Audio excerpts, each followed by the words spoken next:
ঈদের ব্লগটা দিতে দেরি হয়ে গেল। এটা হচ্ছে ঈদের আগের দিনের ভিডিও। আমরা ঈদের আগের দিন বাসায় ফিরতেছিলাম, তখনকার ভিডিও।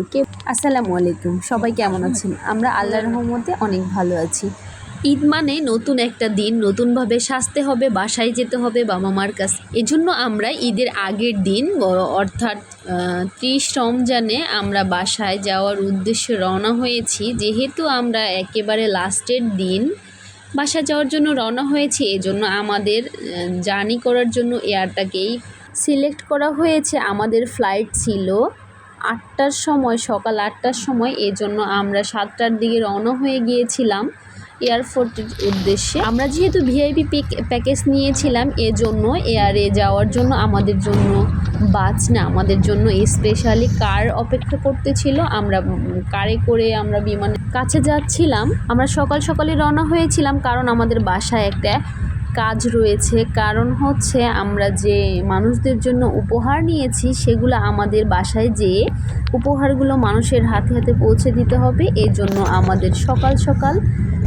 বাসার উদ্দেশ্যে রওনা হতে হয়েছে। ঈদে বাড়ি যাওয়া মানে অনেক ব্যয়বহুল ব্যাপার। ছোট বাচ্চা যেহেতু সাথে আছে, সেহেতু আমি বাসেও যেতে পারতেছিলাম না। এজন্য আমাদের এয়ারটাকেই সিলেক্ট করতে হয়েছে। আর ঈদে বাড়ি যাওয়া মানে একটা যুদ্ধ করা। বাবা মার কাছে তো যেতেই হবে, যেহেতু বাবা মা আছে, শ্বশুর শাশুড়ি আছে।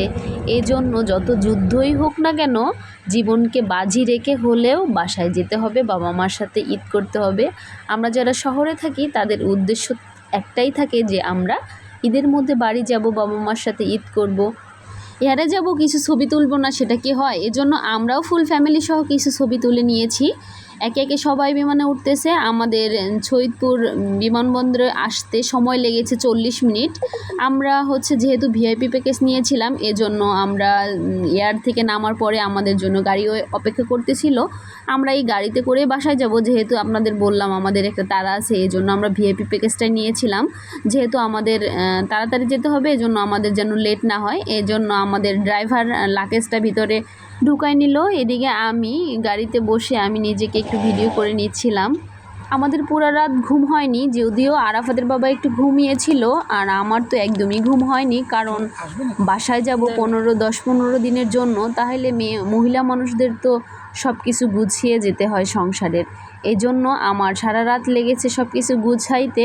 দেখতেই পাচ্ছেন, আমরা বাসায় এসেই ড্রেস চেঞ্জ না করেই মানুষের যে উপহার সামগ্রী নিয়ে আসছিলাম আমরা, এগুলো মানুষের হাতে হাতে পৌঁছে দিচ্ছিলাম। এই ছিল আমাদের ঈদের আগের দিনের বাসা যাওয়ার জার্নি। সবাই ভালো থাকবেন, আল্লাহ হাফেজ।